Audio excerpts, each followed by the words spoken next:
Bienvenue sur le podcast de la paye facile.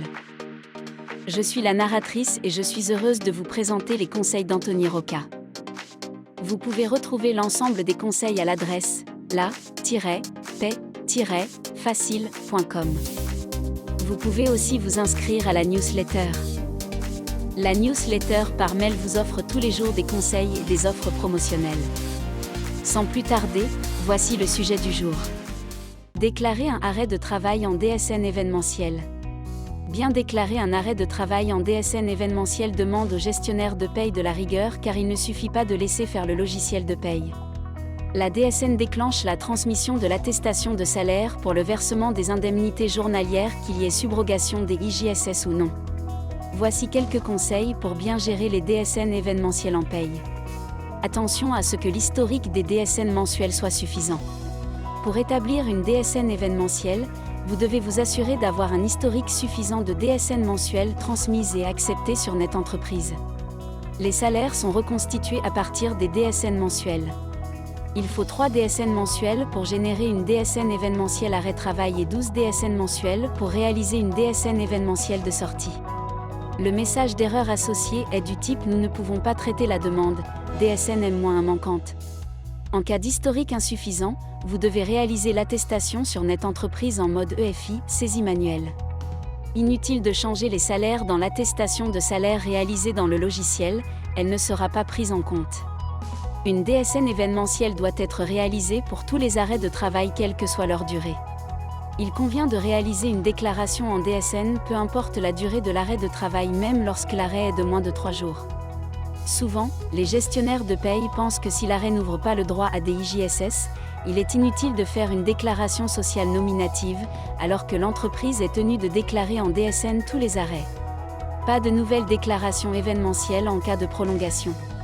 En cas de prolongation de l'arrêt de travail, si le salarié devait percevoir des IJSS, celles-ci sont calculées en fonction de la première déclaration événementielle. C'est pourquoi, en cas de prolongation, inutile de transmettre une nouvelle DSN événementielle arrêt de travail. Sachez que la prolongation de l'arrêt maladie est déclarée via la DSN mensuelle. Attention aux dates de subrogation. Lorsque l'employeur souhaite mettre en place la subrogation des IJSS, alors les dates de subrogation doivent être indiquées dans le fichier de la DSN. Pour cela, indiquez directement les dates de subrogation maximale. Vous ne devez pas indiquer les dates qui collent à celles de l'arrêt car si l'absence est prolongée, vous allez devoir gérer des déclarations annulées en place. Concernant les dates, mettez directement ce qu'il y a de prévu par la convention collective si c'est la durée la plus avantageuse pour le salarié. Si l'arrêt de travail devient un accident de travail.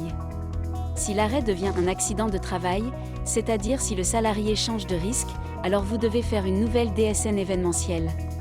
Par exemple, un salarié est en arrêt pour maladie non professionnelle, vous faites dans ce cas une DSN événementielle arrêt de travail pour maladie non professionnelle. Quelques jours plus tard, vous apprenez que la CPAM a reconnu la maladie en accident de travail, il convient dans ce cas de faire une nouvelle DSN pour l'accident de travail. Bien sûr, vous devrez réaliser une déclaration d'accident du travail. La bonne gestion du dernier jour de travail ou DJT. Le dernier jour de travail est un sujet sensible dans la gestion de la DSN événementielle. D'une manière générale, le DJT correspond à la veille de la prescription de l'arrêt. Si le salarié est en arrêt le lundi, le DJT correspond au dimanche. Et s'il est en arrêt le mardi, le dernier jour de travail est un lundi même s'il ne travaille pas le lundi.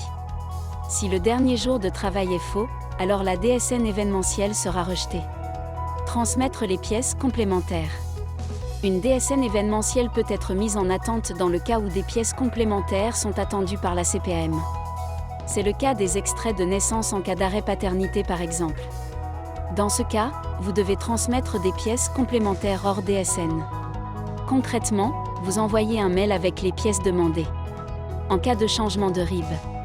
En cas de changement de RIB, il n'est plus utile de faire un envoi de RIB par email à la CPAM, vous devez simplement paramétrer le bon RIB de l'entreprise lors de la demande de subrogation des IJSS en DSN événementiel.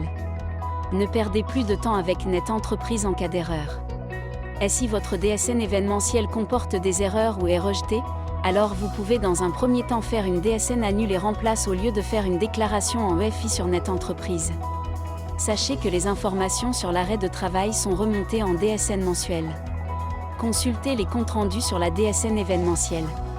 Enfin, pour bien déclarer une DSN, vous devez vous assurer que cette dernière soit bien traitée par l'organisme destinataire. Pour cela, il convient de vérifier les comptes rendus disponibles sur Net Entreprise.